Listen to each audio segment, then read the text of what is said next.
Perkenalkan, nama saya Veronica Salina. Saya dari kelompok 7 menjelaskan tentang siklus transaksi akuntansi. Pokok pembahasan yang akan kami bahas pada bab ini yaitu yang pertama, siklus transaksi akuntansi, yang kedua, siklus transaksi secara umum, yang ketiga, siklus penerimaan, yang keempat, siklus pengeluaran, yang kelima, siklus konversi atau produksi, dan yang keenam, siklus akuntansi keuangan. Saya sebagai pemateri pertama menjelaskan tentang yang pertama siklus transaksi akuntansi, yang kedua siklus transaksi secara umum, dan yang ketiga siklus penerimaan. Yang pertama, siklus transaksi akuntansi. Siklus transaksi akuntansi merupakan proses berkelanjutan untuk mengidentifikasi, menganalisis, dan mencatat atau merekam peristiwa akuntansi perusahaan. Proses ini dimulai ketika transaksi terjadi dan diakhiri dengan penyajiannya dalam laporan keuangan. Siklus transaksi muncul sebagai akibat siklus bisnis, dan transaksi akuntansi muncul sebagai akibat adanya transaksi bisnis yang dilakukan oleh perusahaan. Yang kedua, siklus transaksi secara umum. Modal yang diterima oleh perusahaan digunakan untuk mengadakan berbagai kebutuhan agar perusahaan dapat beroperasi menghasilkan keuntungan. Sebagian barang yang dibeli merupakan bahan baku atau industri, atau barang yang siap dijual kembali setelah barang-barang tersebut mengalami beberapa proses. Di perusahaan, industri pemrosesan merubah bahan baku menjadi barang jadi dengan bentuk yang berubah. Pada perusahaan dagang, pemrosesan yang dilakukan bisa melalui pengepakan kembali barang yang sudah dibeli dengan ukuran yang berbeda-beda. Barang-barang yang telah mengalami pemrosesan kemudian dijual agar mendapatkan laba untuk meningkatkan modal. Dari berbagai sistem pengolahan transaksi, dan setiap sistem tersebut memiliki komponen, yaitu yang pertama, komponen pengumpulan, pengiriman, dan pemasukan data. Yang kedua, komponen pengolahan dan manipulasi data. Materi yang tiga, siklus penerimaan. Siklus penerimaan atau uang memiliki proses pembuatan order dari pelanggan atau sales order, proses penanganan persediaan, proses pembuatan faktur, proses penanganan piutang, dan proses penagihan. Terima kasih. Perkenalkan, nama saya Alexander Santuario. Saya akan menjelaskan tentang siklus pengeluaran.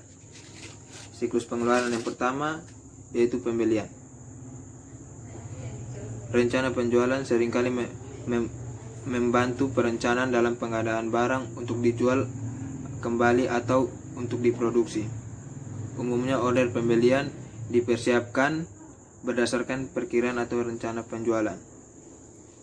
Di samping itu, order pembelian juga bisa dibuat berdasarkan informasi yang diberikan oleh sistem persediaan yang menunjukkan bahwa persediaan telah menunjukkan jumlah di bawah atau sama dengan titik pemesanan kembali. Dengan input dari sistem persediaan tersebut.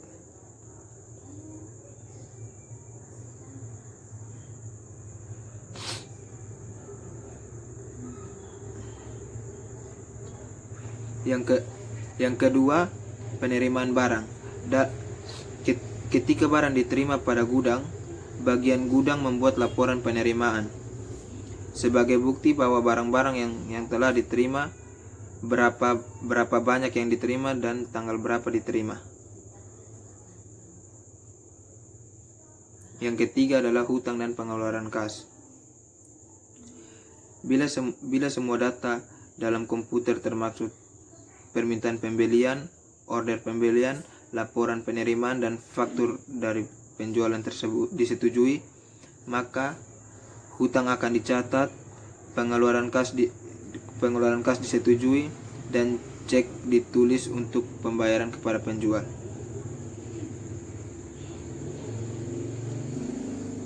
siklus konversi atau produksi.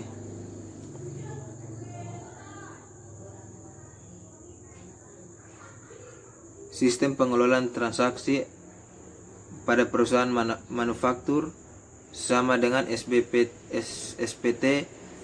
pada perusahaan dagang kecuali siklus produksi. Siklus ini ditambahkan untuk mencatat semua transaksi yang terhubung dengan produksi barang. Siklus produksi ini bisa pada barang. Siklus produksi ini aktivitas utama dalam produksi. Produksi meliputi persiapan order, pekerjaan dari penjualan atau rencana produksi, permintaan bahan, alokasi biaya terhadap produksi yang diproduksi, akumulasi biaya tenaga kerja yang dibebankan terhadap produksi, dan bertambahnya persediaan barang jadi. Order produksi.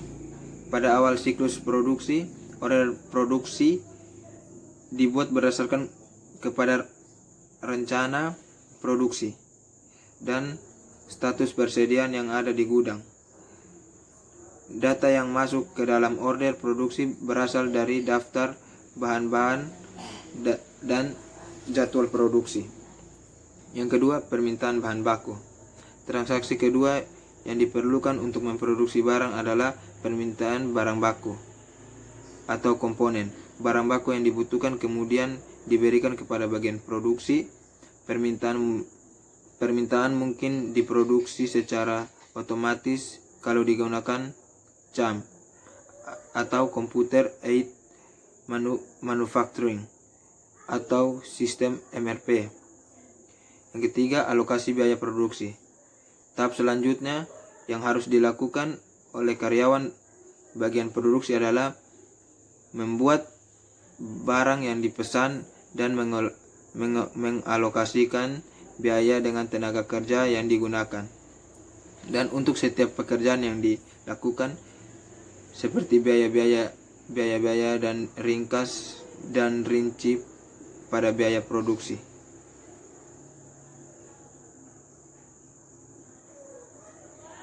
Yang keempat, gaji. Pembayaran gaji dilakukan berdasarkan perhitungan absensi yang dihasilkan oleh kartu absen atau alat absensi elektronik yang lainnya. Berdasarkan kepada jumlah absensi yang tercatat dari setiap karyawan, maka dilakukan perhitungan biaya gaji yang harus dikeluarkan untuk setiap karyawan. Berdasarkan kepada daftar gaji yang diharuskan dibayar, inilah PT mengeluarkan cek gaji untuk setiap karyawannya. Yang terakhir, yang kelima, persediaan.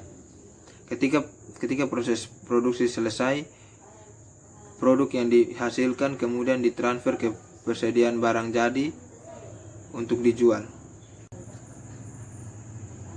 Siklus akuntansi keuangan. Siklus akuntansi keuangan ini berkaitan dengan siklus sebelumnya, di mana semua dokumen yang digunakan dalam tahap pengelolaan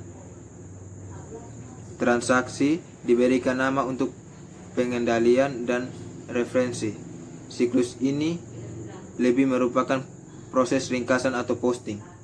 Pada proses ini, buku besar untuk penjualan, biaya penjualan, persediaan, hutang, pihutang, kas, gaji, aktiva tetap diposting secara batch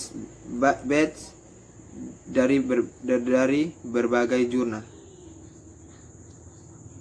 Inti dari siklus akuntansi keuangan ini adalah sistem buku besar yang meringkas aktivitas organisasi secara keuangan.